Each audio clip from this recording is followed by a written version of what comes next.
had your heart start racing the moment you saw an email from your ex? Have you ever sat in your attorney's parking lot and had to talk yourself into walking inside? Have you ever found yourself crying in the shower, unable to sleep before court, or completely exhausted after a custody exchange? Maybe you've wondered, why am I reacting like this? Why can't I just move on? Why does every hearing feel like a threat? If that's you, I want you to hear something today. You're not crazy, you're not weak, and you may not be reacting to family court itself. You may be reacting to trauma. June is Post-Traumatic Stress Disorder Awareness Month, and for many victims of domestic violence, they suffer from PTSD and complex PTSD. Today we're talking about the trauma of family court and why survivors of abuse often continue experiencing PTSD and complex PTSD symptoms long after they've left their abusive relationships. And if you're currently navigating custody, support, property division, a protective order, or ongoing post-separation abuse, this conversation could completely change how you view what you're experiencing. One of the biggest lies survivors are told is, once you leave, things will get better. While leaving is often the safest and healthiest choice, many women discover something they weren't prepared for. The abuse doesn't usually end. It just changes form. The controlling spouse becomes the controlling litigant. The intimidation becomes legal intimidation. The manipulation becomes court filings. The harassment becomes constant emails and custody disputes. Their surveillance becomes discovery requests and subpoenas. For many survivors, separation ends the marriage but begins the legal battlefield. And that battlefield can become traumatic in its own right. Let's talk about something that doesn't get enough attention. Why family court can trigger PTSD. Family court requires survivors to repeatedly interact with the very person who traumatized them. Think about that. The legal system may require you to communicate with your abuser, attend mediation with your abuser, exchange children with your abuser, sit across from your abuser in court, listen to your abuser testify about you, and particularly lie about you. And this goes on month after month, year after year, and that's not normal, right? You can't heal from abuse while it continues to happen. And unfortunately, the legal system a lot of times continues to perpetrate the abuse. When I was leaving my abuser, so I'm a survivor of domestic violence, in addition to being an attorney, a domestic violence attorney. And I remember going through that process. Not only was I leaving a marriage and trying to figure out what I was going through because I was in crisis, but I was having to make all these extremely important decisions in a very short time period. And it was hard, right? And I'm also being expected to co-parent with this person who had no interest in co-parenting with me, right? I'm expected to communicate with a person who had no interest in communicating with me. They only had interest in controlling me. I was trying really hard to protect myself and protect my children and break free from that cycle of abuse. But the court kept pointing the finger back at me. I had an obligation to co-parent and communicate and be civil with this person who had no interest in being civil whatsoever with me. I just wanted peace. I wanted freedom from this person. And the litigation process, the court process kept saying, no, you must be linked, you must be joined to this person. And that's what family court and that's what the court process can do. So for many survivors, every motion, every email, every hearing becomes a reminder that the abuse and the threat isn't completely gone.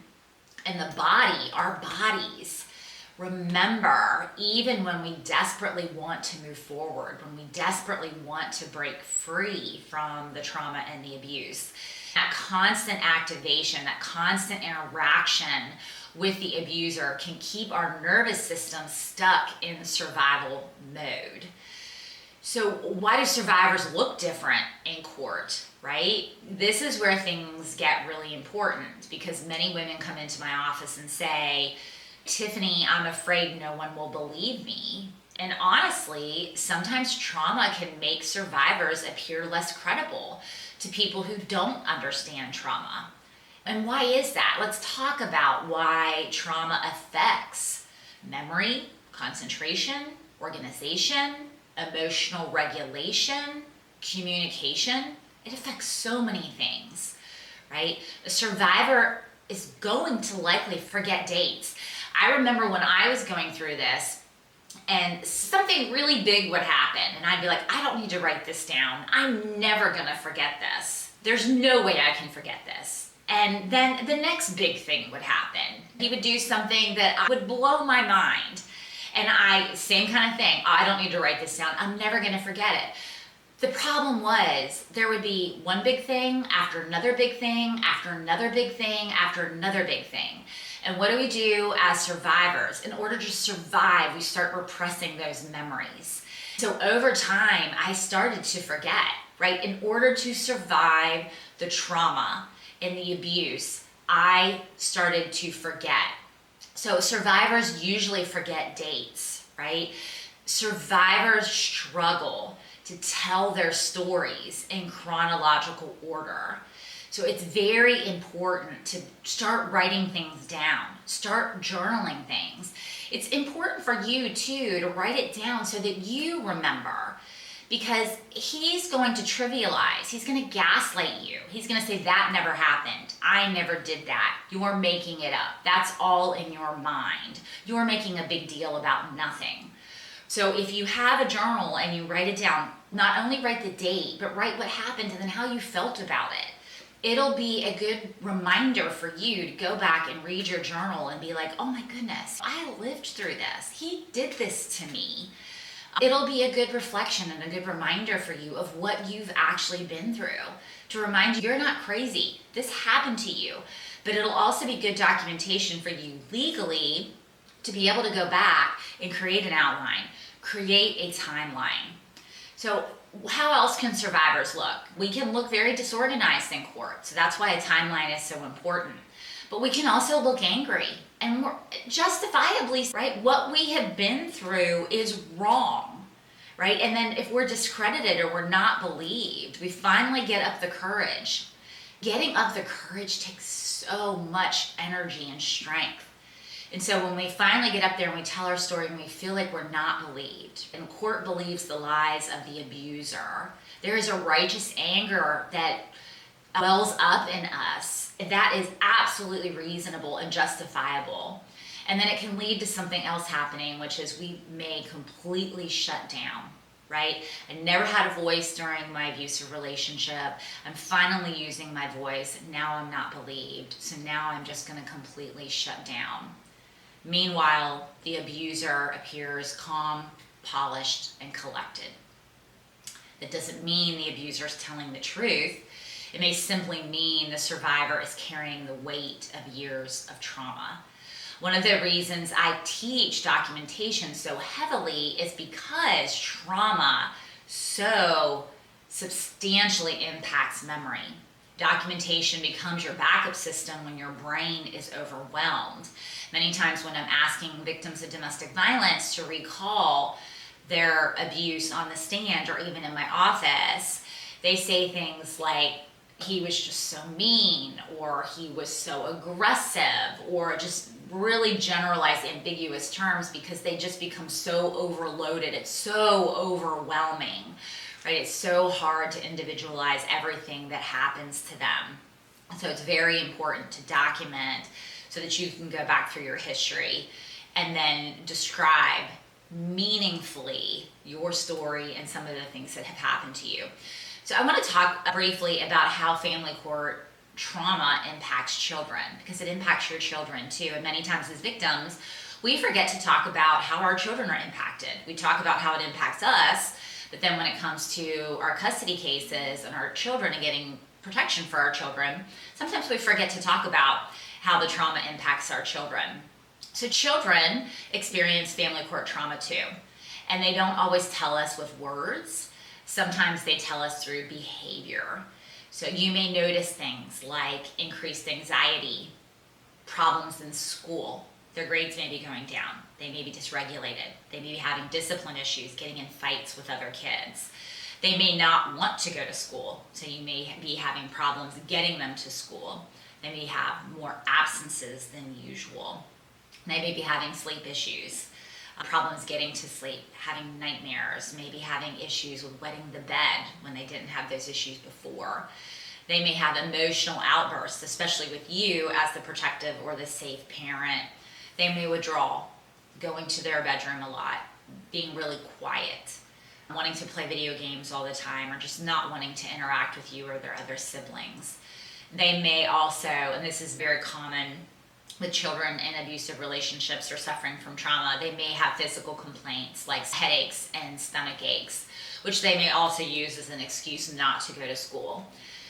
So as parents, we have to learn to recognize that behavior in children is often communication. Many children are carrying enormous emotional burdens that they don't yet have the language to explain, or they may feel a double bind, right? Even though the abusive parent is abusive, the child still loves that parent, right? And they still feel bonded to that parent. And so they don't want to say anything negative or do anything that they feel like is going to harm that parent or harm the relationship that they have with that parent. So they're really struggling. They don't know how to process what's happening to them. They know it feels wrong. They know it feels unsafe, but they don't know what to do with it. They're not old enough yet to know what to do with all of these big feelings, all of these big emotions, all of these big situations that are going on. And that's why it's so important to approach these situations with wisdom, patience, and proper support. So, what can you do right now? If you're watching this and thinking, that sounds exactly like me, I want to give you some practical steps. So number one, stop judging yourself. Very simple tip, okay? Your reactions may be evidence of trauma, not weakness. Okay? Number two, you want to create systems. If you're in an abusive relationship, you need to start using timelines, use journals, use binders, use calendars, document in real time. Do not rely solely on your memory. There is too much going on in a trauma mind, right? You have to write it down or it's just all gonna be garbly-gook at the end of the day. That's a legal term, right? Write it down. Number three, build a support team, okay? You need people who understand trauma. You need people who understand abuse. You need people who understand family court, and most importantly, you need people who will remind you that you are not fighting this battle alone. And honestly, this is one of the biggest reasons I created my 12-week Equipped to Stand Legal Education Intensive, because so many women come into family court carrying trauma, fear, confusion, and isolation. No one teaches them how the system works. No one teaches them how to organize evidence. No one teaches them how to communicate effectively under pressure. No one teaches them how to recognize post-separation abuse or avoid common mistakes that damage credibility in court. Over 12 weeks, we walk through custody issues, support, property division, hidden income, parental alienation, post-separation abuse, courtroom preparation, settlement strategies, and so much more. As a survivor and as an experienced domestic violence and family law attorney, I teach you through my own personal and professional experiences dealing with coercive controllers and abusers how best to prepare yourself when going through the legal process. My goal isn't just to help women survive family court. My goal is to help them become equipped to stand strongly and confidently. If you're interested in joining this 12-week program, I'll put information about the coaching program in the description below. Registration is going on right now and ends June 12th. Coaching program begins June 16th. So act quickly if you want to get connected this summer because registration will end soon. This group is for legal education purposes only and does not create an attorney-client relationship. Before we close, I want to leave you with this verse, Isaiah 41:10. Fear not, for I am with you. Be not dismayed, for I am your God. I will strengthen you and help you. I will uphold you with my righteous right hand. Friend, your exhaustion does not mean you're failing. Your anxiety does not mean you're weak. And your trauma does not mean you're broken.